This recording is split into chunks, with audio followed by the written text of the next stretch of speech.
This podcast is brought to you by the School of Advanced Study, University of London.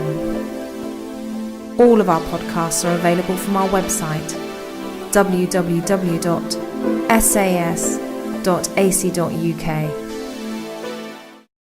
Well, first I want to thank you for inviting me to be a respondent today. Firstly, because it enables me to participate in a fascinating interdisciplinary community. And secondly, because it has stimulated me to reflect again on mothering as a topic of research and feminist action. And also as an important part of my life and identity, and the lives and identities of my daughter and my daughters-in-law. Now we'll start with my response, a response that I have prepared in cooperation with Professor Lorraine Radke from the University of Calgary in Canada. Coming from the Netherlands, I originally thought that I could best contribute to today's workshop by pointing to some interesting differences between our European nations. However, the similarities, in my view, appear to be more impressive. I could recognize the developments Beth Thane's paper describes for the UK. For example, the motherhood penalty in earnings, the role of grandparents, and society's half-heartedness and ambivalence in providing parental leave and daycare for children. See also the Dutch Emancipation Monitor that's in your folder of today. Perhaps the pace of some of these developments differ between the Netherlands and the UK, but overall the parallels are striking. The Western European uniformity was underlined by Helena Forsall's overview for Sweden, I think. So I will not elaborate upon the differences between our European countries. Instead, I want to reflect on the title of the workshop and its papers by raising 5 questions that I hope will enrich our insights into the relationship between mothering and paid work. The first question: how can we avoid the suggestion that mothering is not work if we talk about mothering and employment as separate entities?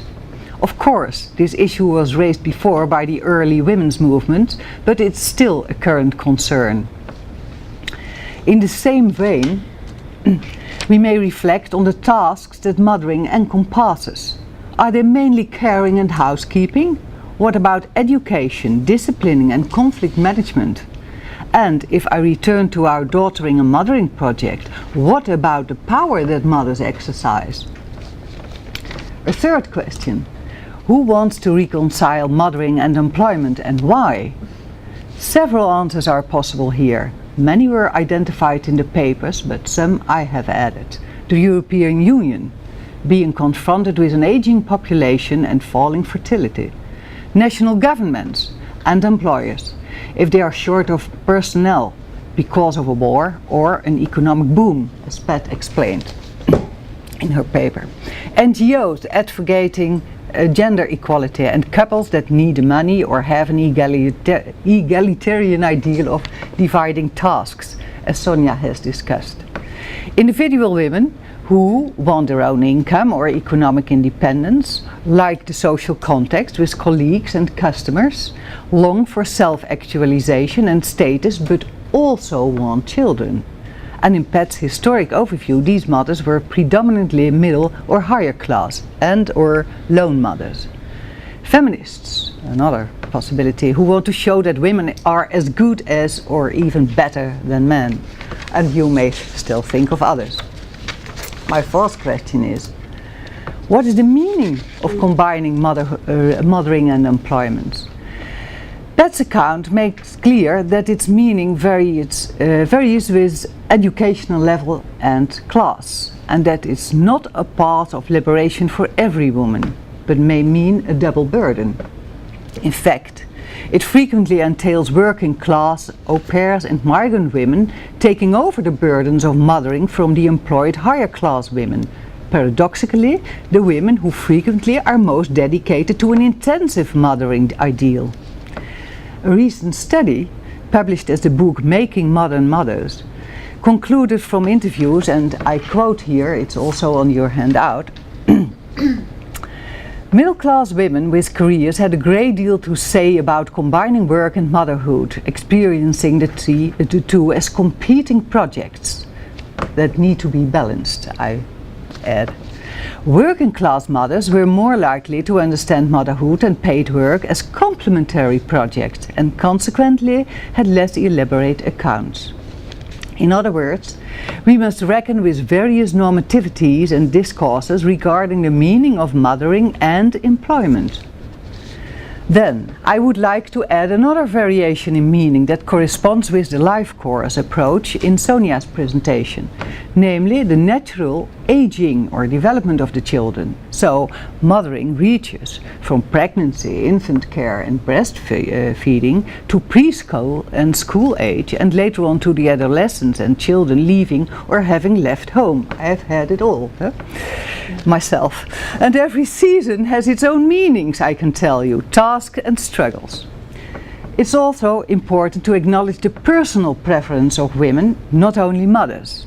Women vary in terms of the emphasis they give to career and home activities, and many developmental and social psychologists, especially from a constructivist perspective, view these preferences as dynamic and dependent on, for example, women's past experiences with their work and caring competencies, as well as social and cultural constraints, women's physical and mental capacities to resist disapproval of their preferences, and the identity they aspire to. Taken together, these variations mean that the solution for one group of mothers, for example, replacing mothers by nannies, may create a problem for another group of mothers, for example, migrant women who leave their children in their country of origin in order to care for the children of privileged women in developed countries. Then, my fifth question is, a last question. How is the reconciliation of mothering and employment to be achieved? This is a complicated business. The answer involves several intertwined layers of experience. On the one hand, there are contextual layers of existing normativities or discourses, for example, about good mothering and being a good employee, and the available legislation, mixed with structural conditions and restrictions associated with employers, schools, healthcare providers, not to forget, and the attitudes and conduct of managers and colleagues. And on the other hand, there are the layers of the personal relationships, including the mother's own ambivalences, concerns and practices, alongside those of her partner, if there is one, as well as those of grandmothers and fathers, neighbors and friends. But, of course, the contextual layers and the personal layers are not separate. Norms shapes mothers' ambivalences and concerns, for example, and mothers' practices produce the norms of good mothering. The last two papers offer examples of this complexity.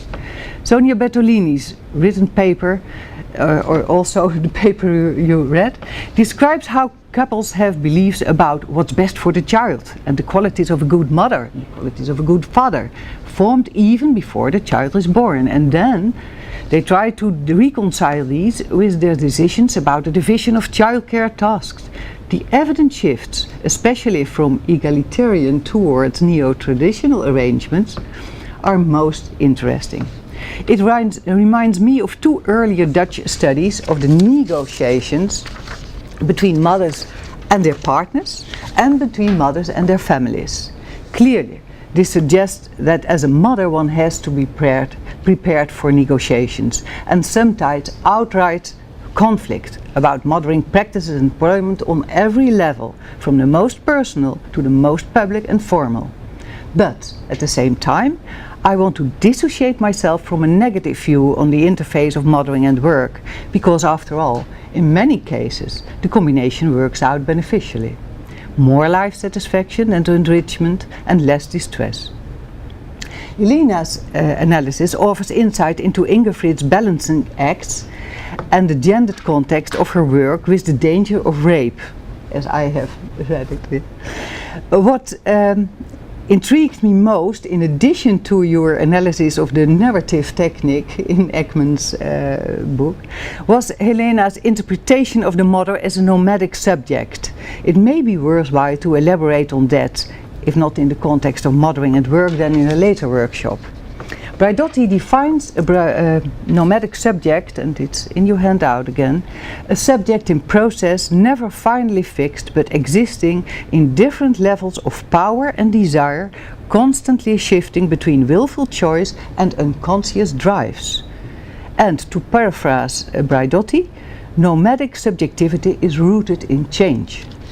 How then does this relate